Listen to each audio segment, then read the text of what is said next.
Hi, what's happening, y'all? It's your boy Rico from Street Scores, and this is part 2. Now I'm covering today, as in Wednesday, August 3rd, day 7 of Washington Commander training camp practice. Already hit y'all with the intro in the previous video, so we're gonna go ahead and skip that and dive right in. Y'all already know how this goes though. Any Rico report, any training camp breakdown, we're going position group by position group, player by player, especially all of the ones that stood out. And I'm gonna give y'all the good and the bad. Even if it's one singular player that had a good moment and a bad moment, I'm giving you everything that stood out and anything you can really take from this practice that really means something. And of course, before we dive into all of the positions, we got to talk about injuries, give y'all some updates on who participated, who didn't, all of that type of stuff. And also got to end it on a lot of random news, including a situation that made Ron Rivera upset near the end of practice. Let's go ahead and start with the injuries. First of all, people that didn't participate in Wednesday's practice included Dyami Brown, guard Trey Turner with a quadriceps injury, defensive end James Smith-Williams with a hip injury, tight end John Bates with a calf injury, safety Troy Apke, and defensive tackle Deron Day. He took a veteran days off, so he's not hurt. He just took the day off along with a few other guys. And just to update you, Dyami Brown didn't participate in individual or team drills today. So instead, he just spent most of his time on the side field and the exercise bike. And though we don't exactly know what the injury is, he himself said the injury isn't serious, but I mean, believing the player about the injury situation, I don't know. But apparently the way he looked on the sideline, it didn't look too bad anyway. And then also, on top of Deron Payne taking a veteran day, William Jackson III and Bobby McCain were full squad holdouts. They participated in installation periods, but they didn't participate in like 7-on-7s, 9-on-9s, 11-on-11s. Also, Chase Roulier, starting center, participated in individual drills but sat out team drills. Remember a couple of days ago, he finally participated in team drills. I think it was only like 7-on-7s, 9-on-9s, one of those for a little bit, and then skipped out on the 11-on-11s that day. And then since then, he's basically just been doing individual drills, but they're trying to ramp him up from his ankle injury. And also, big update on Logan Thomas, recovering from a torn ACL, still currently on the PUP list, is walking around with just a leg sleeve, no brace. He's been wearing a bulky leg brace all the way up until this point, so I think that's pretty significant. Granted, that doesn't necessarily mean he's about to be at practice next week or anything, but that's progress, and any progress is good progress, man. Thank goodness. Now moving on to the quarterbacks. Now Wentz, after having that terrible Monday, these past 2 days, Tuesday and Wednesday, days 6 and 7 of practice, he's been way better. It hasn't necessarily been like great because the game plan hasn't included a bunch of deep balls, but a lot of underneath and intermediate stuff, and he's been on point these past 2 days. He found Dotson a few times. He found Terry McLaurin once for a nice 15-yard gain. Of course, he's continuously finding Cole Turner, and we're going to talk about that more when we get to the tight end section. But not even just Wentz, Taylor Heineke, Sam Howell, everybody was pretty much decent to good. No interceptions, thank goodness. And I'm hearing it wasn't even many batted down passes either in team drills. And Wentz threw the ball underneath the McKissick a couple of times when the secondary took away the second and third levels, which is great because that's one thing I've really been worried about as far as Carson Wentz. Will he check the ball down? Will he take the safe play? Will he take the layup more often than he has in previous years of his career?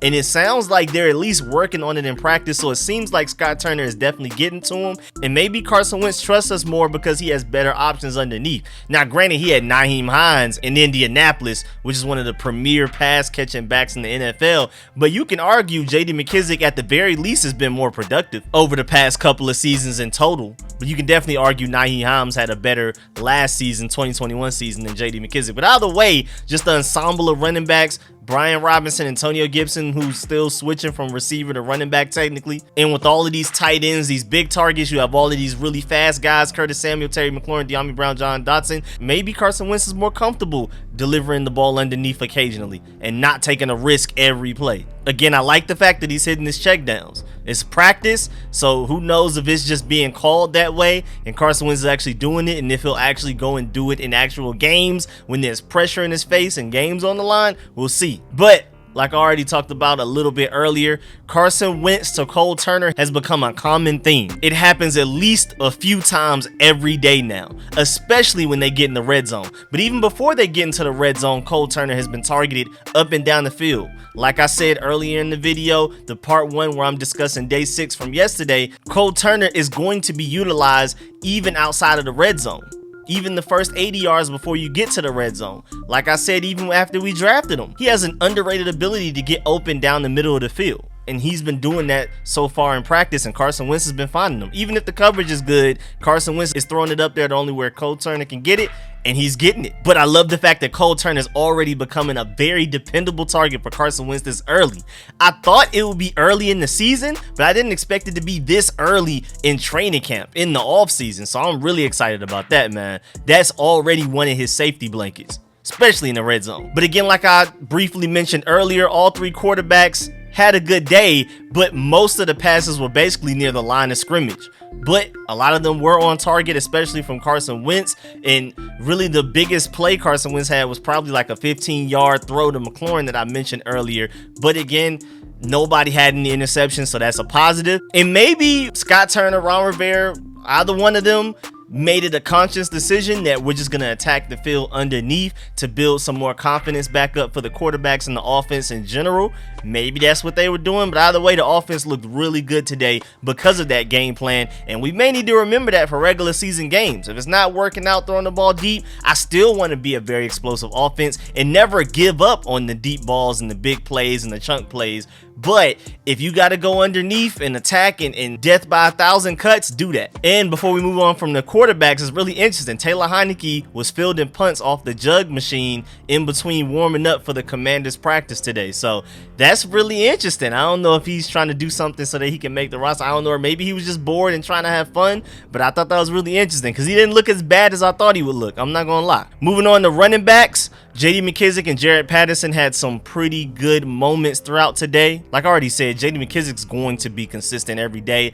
Days I don't talk about him, just know he probably still had a really good day, but I just try to talk about notable things, especially changes where somebody was having a good offseason and now they had a bad day, or somebody was having a bad offseason and now they finally had a good day type of thing. J.D. McKissic, Cameron Curl, some of those guys are just so consistent, it's really not much to talk about unless they just have a ridiculous play.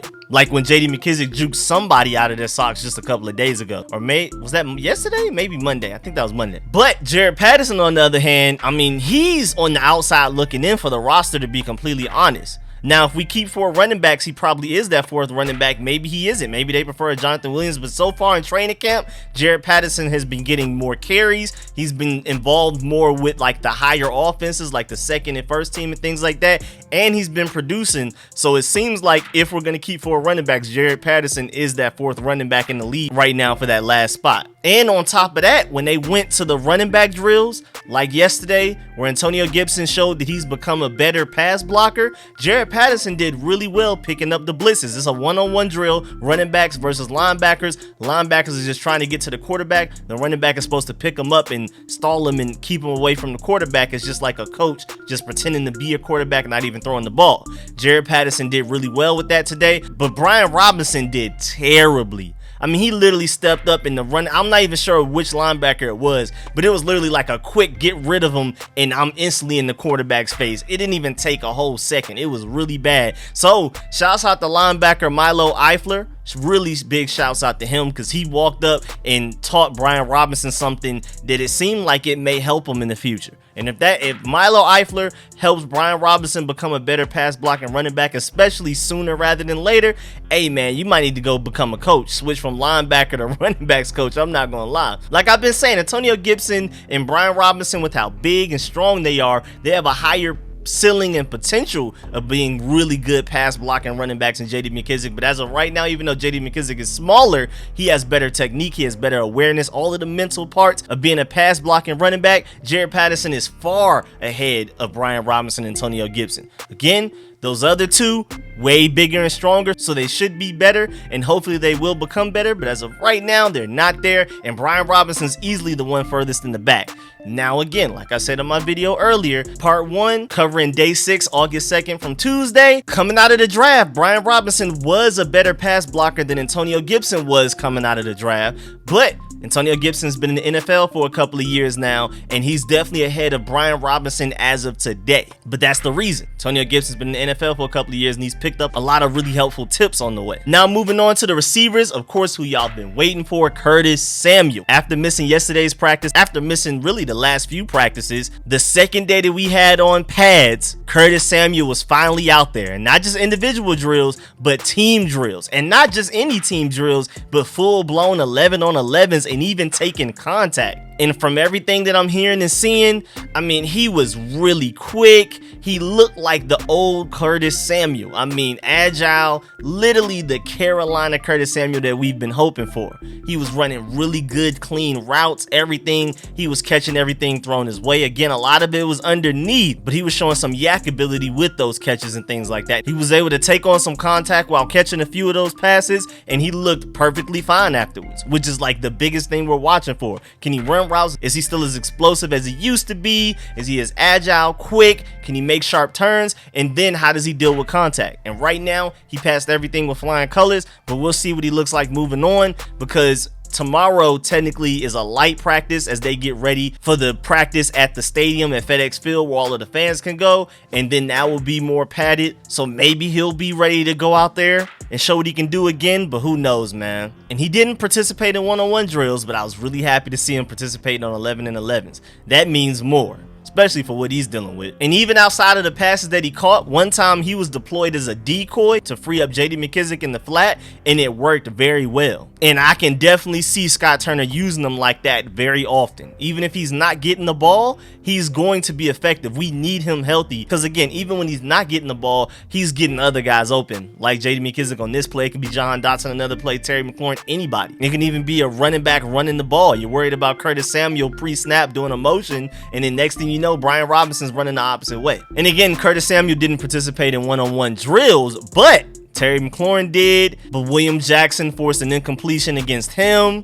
And then Jahan Dotson got some work against Benjamin St-Juste, but Benjamin St-Juste won that matchup as well. So it sounds like the corners beat the receivers in one-on-one drills today. But Dotson did get a one-on-one against William Jackson and made a really good catch over William Jackson. It was really good coverage, but Jahan Dotson just did Jahan Dotson things. Also, I've heard a lot about Cam Sims really flashing in one-on-one drills. So maybe we'll finally utilize him sooner in the year rather than forgetting that he's on the team until like November. Also, Dax Milne has now put together 2 good days in a row. He's definitely making a strong case to be one of those last receivers to make the roster, if not the last one, especially if he can contribute on special teams as like a punt returner or something. And during the special teams period, thought this was really cool. Curtis Samuel, De'Ami Brown, Terry McLaurin, Jahan Dotson, and receivers coach Drew Terrell circled up to basically play like a hot potato, where like they crouch low, they tap the ball around until somebody dropped it, and once a player dropped the ball, they would be eliminated. Curtis Samuel and Terry McLaurin ended up being the last 2, and Terry McLaurin ended up winning. Are y'all surprised? Moving on to the tight ends,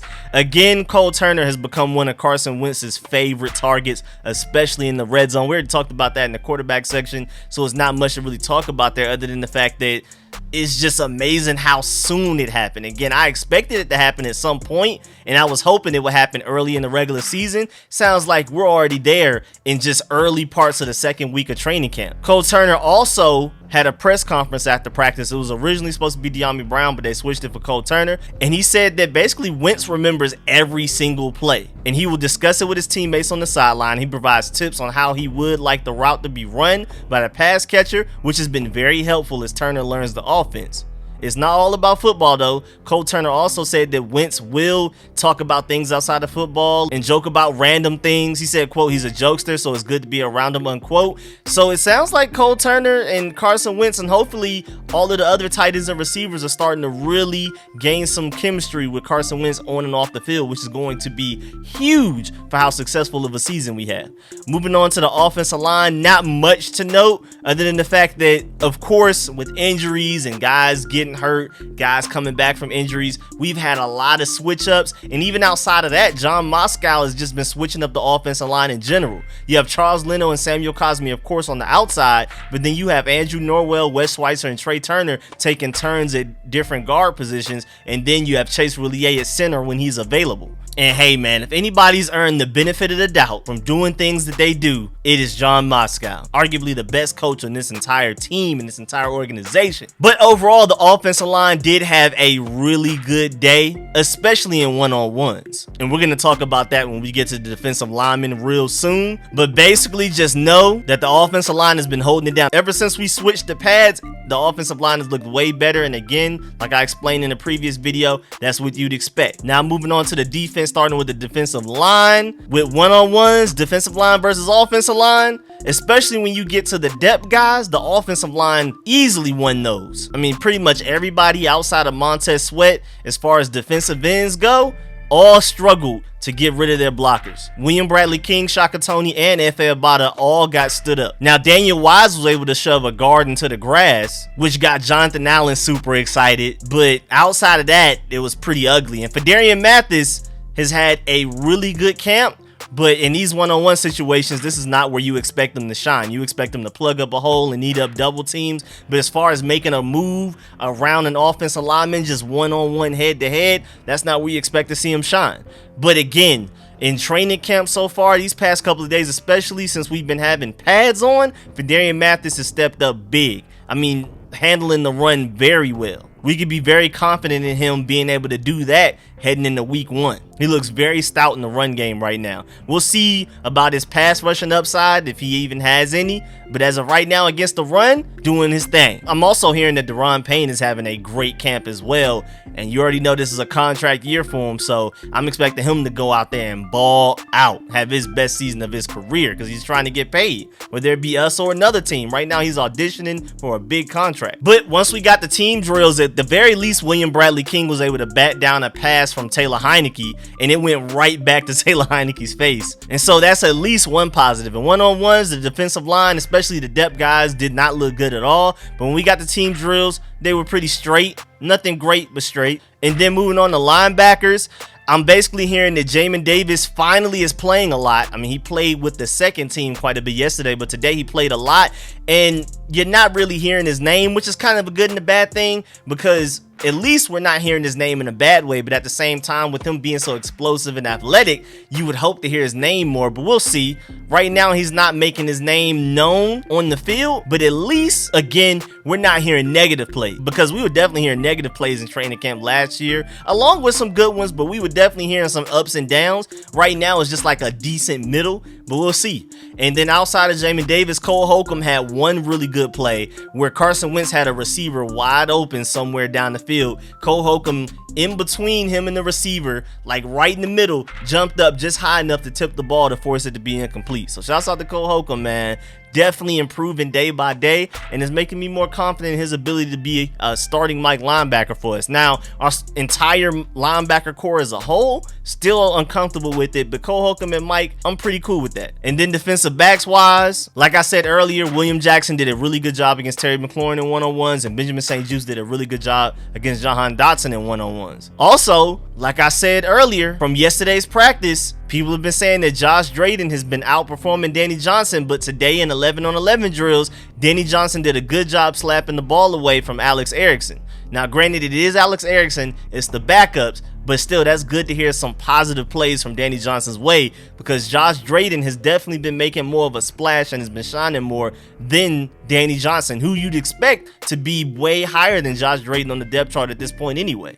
I mean, it's probably William Jackson III, Kendall Fuller, Benjamin St. Juste, and then you can argue Danny Johnson right after those guys, honestly, on the depth chart. But apparently Josh Drayden has been outperforming them. And I'm also hearing that Corn Elder has had some really good camp practices so far. So we'll see. Maybe this cornerback group is more competitive than we thought depth-wise. Because I wasn't worried about the starters at all. But I was really worried about the depth, especially if there's an injury or two. Now what? But it sounds like guys are stepping up and having good practices, but we'll see if it actually means anything. And like I said earlier, with some of the veteran DBs taking the day off as far as team drills go, that allowed Derek Forrest, Jeremy Reeves, and Percy Butler to get more reps at safety, and they made the most of it, which I'm really happy about. Now, special teams wise, very random news, but at the end of practice, some players from the Washington Spirit spent some time with Tress Way and Joey Sly, and they had a kicking competition. Tress Way, Joey Sly, and the Spirit players that wanted to participate tried to kick a soccer ball through the uprights for a field goal, and then the Spirit players tried their hand at kicking a field goal with a football. So that was just just something fun and random. I think that's pretty cool. And speaking of random, like I alluded to earlier, there was a moment in practice that made Ron Rivera pretty upset. It was the second day of pads. It was very hot outside, so you'd kind of expect players to be a little bit more chippy and on edge.